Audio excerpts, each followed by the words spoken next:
Hello everyone, welcome to Cox's Bazar blog. আজ আমাদের কক্সবাজারের দ্বিতীয় দিন। সকালবেলা আমরা ঘুরতে গিয়েছিলাম কক্সবাজার রেলওয়ে স্টেশনে। সেখান থেকে আমরা কক্সবাজারের বিভিন্ন বৌদ্ধ মন্দির, বৌদ্ধ বিহার, তীর্থস্থান ঘুরতে গিয়েছিলাম। পাহাড়ি এলাকায় সুন্দর সুন্দর বৌদ্ধ মন্দির আমরা দেখলাম। সবই থাকছে আজকের এই ভিডিওতে। কক্সবাজার রেলওয়ে স্টেশন ঘোরার পরে আমরা সকালে চলে গেলাম রামুতে। সেখানে বিভিন্ন বৌদ্ধ মন্দির আছে। তো এই যে আমরা প্রথমে চলে আসলাম রামু কেন্দ্রীয় বৌদ্ধ মহাবিহারে। রামু বাংলাদেশের গুরুত্বপূর্ণ বৌদ্ধ ঐতিহ্যবাহী অঞ্চল। এখানে কেন্দ্রীয় সীমা বিহার ছাড়াও লামারপাড়া ক্যাং সহ আরও অনেক প্রাচীন বৌদ্ধ মন্দির ও বিহার রয়েছে, যা দেশি বিদেশি পর্যটকদের আকর্ষণ করে। বিহারটিতে ঐতিহ্যবাহী বৌদ্ধ স্থাপত্যশৈলী, প্রার্থনা কক্ষ ও বুদ্ধ মূর্তি রয়েছে। এখানে বৌদ্ধ ভিক্ষুকদের ধর্মীয় শিক্ষা, ধ্যান, প্রার্থনা এবং বিভিন্ন ধর্মীয় অনুষ্ঠান অনুষ্ঠিত হয়।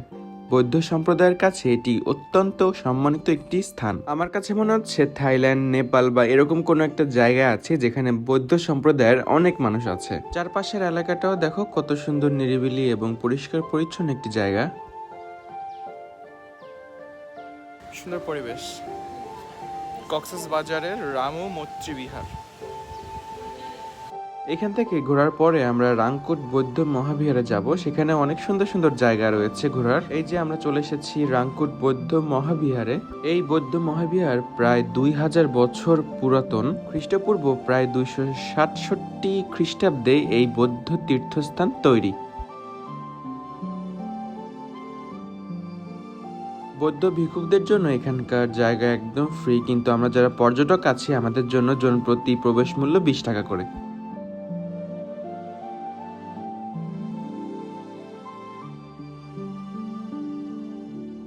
পাহাড়ের উপরে সুন্দর স্থাপত্য শৈলী এই বৌদ্ধ মহাবিহার। তোমাদের এই রাংকুট বৌদ্ধ বিহার সম্পর্কে একটু বলি। প্রাচীন ঐতিহ্য অনুযায়ী সম্রাট অশোক খ্রিস্টপূর্ব 268 সালের দিকে এটি প্রতিষ্ঠা করেন। তাই এই বৌদ্ধ বিহারকে বাংলাদেশের সবচেয়ে প্রাচীনতম বৌদ্ধ বিহারগুলোর একটি হিসাবে ধরা হয়।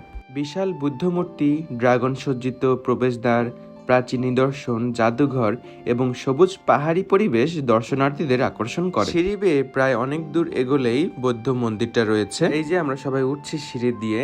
বুদ্ধ পূর্ণিমা ও বুদ্ধ বর্ষবরণ উপলক্ষে এখানে হাজার হাজার ভক্ত ও পর্যটকদের সমাগম হয়। এখন আমরা প্রায় 500 ফিট উপরে রয়েছি। এই জায়গাটা হচ্ছে একটা প্রার্থনা কক্ষ। এখানে বৌদ্ধ ভিক্ষুকরা এখানে এসে ধ্যান করে। এই যে সেই ঘরগুলো দেখছিলাম আমরা।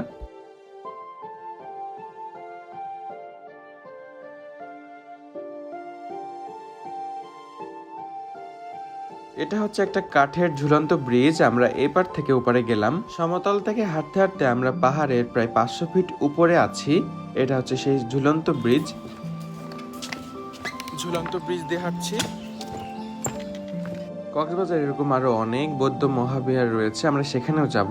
তো এখানে সুন্দর একটি সময় আমরা কাটালাম। এখান থেকে এখন আমরা বের হয়ে যাব। এখান থেকে আমরা 100 ফিট একটা বৌদ্ধ মহাবিহার আছে, সেখানে যাব। এই যে আমরা চলে এসেছি সেই 100 ফিট বৌদ্ধ মহাবিহারে।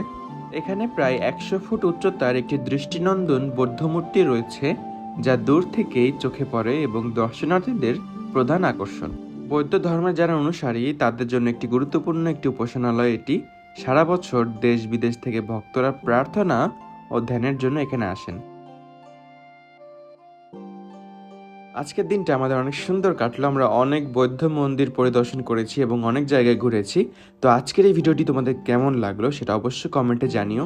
তোমাদের সাথে আবারও দেখা হবে পরের একটা ভিডিওতে। আজ এই পর্যন্তই। Good bye.